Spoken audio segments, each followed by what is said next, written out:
नमस्ते बच्चों। आज हम विज्ञान का पहला सप्ताह स्टार्ट कर रहे हैं। नेस एग्ज़ाम 2024 कक्षा 6 का है और इसमें यहाँ पर क्या है, पहले सप्ताह के सभी 10 प्रश्न आपको क्रमशः यहाँ पर मिलेंगे। ठीक है, तो स्टार्ट करें। यहाँ पर देखें तो स्टार्ट करते हैं।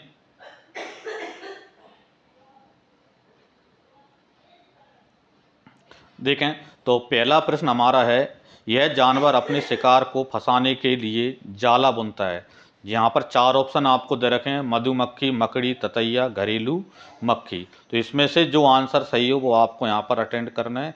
तो इसका आंसर सही क्या है? मकड़ी। ठीक है, मकड़ी आप सभी बच्चे जानते हैं, मकड़ी अपने शिकार को फंसाने के लिए जाला बुनता है। तो इसका आंसर आपका क्या बनेगा?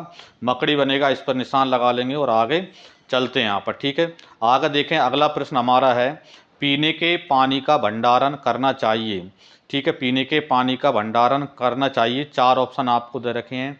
एक मिट्टी के कंटेनर में, ऑप्शन बी है एक स्टील कंटेनर में, ऑप्शन सी है एक साफ ढका हुआ कंटेनर में, और ऑप्शन डी है कोई भी कंटेनर में। ठीक है, तो यहाँ पर आपको सही, यहाँ पर आंसर इसका क्या बनेगा? एक साफ ढका हुआ कंटेनर, यानी कि सी वाला इसका आंसर आपका बनेगा। तो सी वाले ऑप्शन को आप यहाँ पर आंसर लगा लेंगे यहाँ पर। ठीक है, इसके बाद आगे बढ़ते हैं। अगला प्रश्न हमारा है, मेरे परिवार का सदस्य नहीं है। इनमें आपको देखना है कि इसमें मेरे परिवार का, आपके परिवार का सदस्य कौन सा नहीं है। ऑप्शन ए है माँ, बी है पिता, सी है सबसे अच्छा दोस्त, और डी है भाई। तो इसका आंसर क्या बनेगा यहाँ पर? सी सबसे अच्छा दोस्त। ये मेरे परिवार का सदस्य नहीं है। ठीक है, फिर इसके बाद अगले प्रश्न पर चलते हैं, इसको नोट करते चलें। अगला प्रश्न हमारा है, क्या दिया है? रोग पैदा करने वाले कीटाणुओं का संचार करता है। ऑप्शन ए है छिपकली, ऑप्शन बी है एक गिलहरी, और ऑप्शन सी है एक मक्खी, और ऑप्शन डी है एक चमगादड़। इनमें से कौन रोग पैदा करने वाले कीटाणु का संचार करता है? तो कौन करता है यहाँ पर बच्चों? ऑप्शन सी, यानी कि एक मक्खी। एक मक्खी क्या है, रोग पैदा करने वाले कीटाणुओं का संचार करता है, मतलब रोग पैदा करने वाले कीटाणुओं को फैलाता है कौन? मक्खी। तो इसका आंसर आपका क्या बनेगा? मक्खी, यानी सी वाला ऑप्शन आपका आंसर बनेगा। फिर अगले प्रश्न पर चलते हैं। देखें अगला प्रश्न हमारा है, क्या दिया है? विद्यालयों में मूक बधिर बच्चों को पढ़ाया जाता है। मूक बधिर बच्चों को पढ़ाने के लिए किस विधि का प्रयोग किया जाता है? कैसे पढ़ाया जाता है? तो इसका ऑप्शन ए है बच्चे की भाषा, दूसरा ऑप्शन बी है सांकेतिक भाषा, ऑप्शन सी है होंठों की भाषा, और ऑप्शन डी है तोतली भाषा। तो ये मूक बधिर बच्चों को पढ़ाने के लिए कौन सी भाषा प्रयोग की जाती है? सांकेतिक भाषा, यानी ऑप्शन बी इसका आंसर सही है, यानी ऑप्शन बी इसमें आप लगा लोगे। फिर हम अगले प्रश्न पर चलते हैं, और अगला प्रश्न हमारा देखें स्क्रीन पर है, और इसको पढ़ें सही से, और जो भी आंसर हो उसको कमेंट बॉक्स में यहाँ पर लिखें। ठीक है, तो इसमें क्या दिया है? इनमें से कौन सा खाना पकाने का ईंधन सबसे अधिक पर्यावरण के अनुकूल है? मतलब जो हम क्या है, पर्यावरण प्रदूषण नहीं फैलाता है, सबसे अच्छा खाना पकाने के लिए कौन सा ईंधन है? इसमें 4 ऑप्शन दे रखे हैं। ऑप्शन ए है लकड़ी, ऑप्शन बी है सूरज की रोशनी, ऑप्शन सी है उपले, और ऑप्शन डी है बिजली। तो सबसे अच्छा जो खाना पकाने का ईंधन है वो कौन सा है? सूरज की रोशनी। सूरज की रोशनी से किसी प्रकार का पर्यावरण प्रदूषण नहीं होता, इसलिए पर्यावरण के अनुकूल सबसे अच्छा जो ईंधन रहेगा वो कौन सा रहेगा? सूरज की रोशनी। ठीक है, चलें बच्चों आगे बढ़ाते हैं। तो अगला हमारा प्रश्न है, नेत्रहीन लोग ब्रेल लिपि में पुस्तक पढ़ते हैं। नेत्रहीन जो लोग, जिनके क्या है, जो अंधे होते हैं, नेत्रहीन होते हैं, वो पुस्तक पढ़ने के लिए क्या कैसे पढ़ते हैं? तो इसमें दिया है, ऑप्शन ए है छूकर और महसूस करके, ऑप्शन बी है देखकर और सूंघकर, ऑप्शन सी है देखकर और सुनकर, और ऑप्शन डी है इनमें से कोई नहीं। तो इसका सही आंसर क्या बनेगा बच्चों?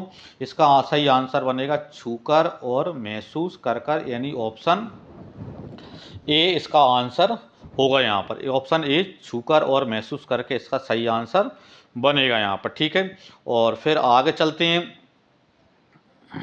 देखें अगला प्रश्न हमारा है, निम्नलिखित में से कौन सा खाद्य पदार्थ हमें जानवरों से प्राप्त होता है।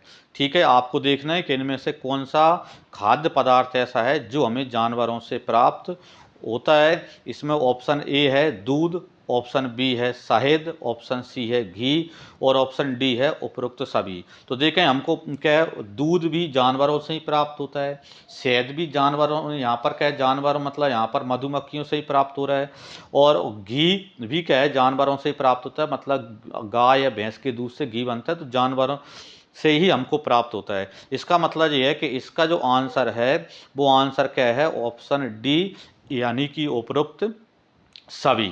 ठीक है, तो इसके सभी के सभी ऑप्शन क्या है सही है, मतलब डी वाला ऑप्शन अपन इसको अटेंड करेंगे उसमें। ठीक है, उसके बाद आगे बढ़ते हैं। देखें अगला प्रश्न हमको दिया है, क्या दिया है, पहाड़ी क्षेत्रों में मकान बने होते हैं। पहाड़ी क्षेत्रों में मकान किसके बने होते हैं। ऑप्शन ए है पत्थर, ऑप्शन बी है बांस, ऑप्शन सी है बर्फ और ऑप्शन डी है लोहा। तो किसके बने होते हैं, तो बच्चों पहाड़ी क्षेत्रों में चूंकि बांस ज़्यादा मिलता है इसलिए पहाड़ी क्षेत्रों में मकान किसके बने होते हैं, बांस के। तो इसका आपका आंसर क्या बनेगा, बांस इसका आंसर बनेगा, मतलब ऑप्शन बी इसका आंसर सही होगा। ठीक है, फिर आगे चलते हैं।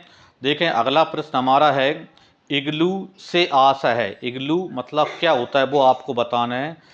ऑप्शन ए है ईंटें, ऑप्शन बी है बर्फ का घर, ऑप्शन सी है मिट्टी और भूसे और ऑप्शन डी है लकड़ी।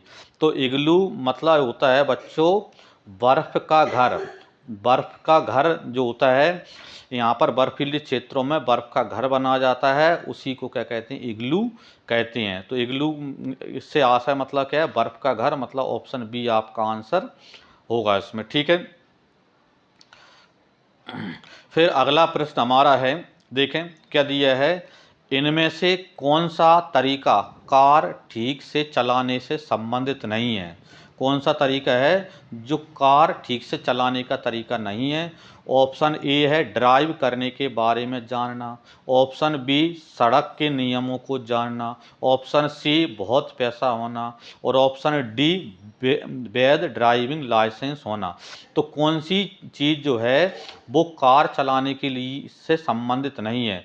तो इसका ऑप्शन सी है, क्या यहाँ पर बहुत पैसा होना, इससे कार चलाने से संबंधित इसका संबंध इसका नहीं है, यानी ऑप्शन सी इसका सही आंसर बनेगा उसका। ठीक है, फिर आगे चलते हैं। देखें अगला प्रश्न हमारा है, क्या दिया है, यह जानवर पानी के साथ साथ जमीन में भी रह सकता है। तो चार ऑप्शन दे रखे हैं, इनमें से आपको देखना है कि इनमें से कौन सा जानवर है जो पानी के साथ साथ जमीन पर भी रह सकता है, जमीन में भी रह सकता है। जैसे पहला ऑप्शन है मेढक, ऑप्शन बी है मछली, ऑप्शन सी है गिलहरी और ऑप्शन डी है कौआ। तो इसका आंसर क्या बनेगा बच्चों, मेढक। मेढक पानी में भी रह सकता है और मेढक जमीन पर भी रह सकता है। ठीक है, जबकि मछली पानी में रह सकती है, गिलहरी जमीन पर रहती है, कौआ यहाँ पर क्या है जमीन आसमान पर रहता है यहाँ पर। ठीक है, तो ऑप्शन ए इसका सही आंसर बनेगा उसमें। ठीक है, तो इस प्रकार बच्चों अपना क्या है पहला सप्ताह कंप्लीट हो जाता है। इसी प्रकार की अन्य वीडियो प्राप्त करने के लिए आप इस चैनल को सब्सक्राइब कर लीजिए, जिससे आपको समय समय पर सभी वीडियो सप्ताह वार क्रमशः मिलती रहें, सभी सब्जेक्टों की मिलेंगी। और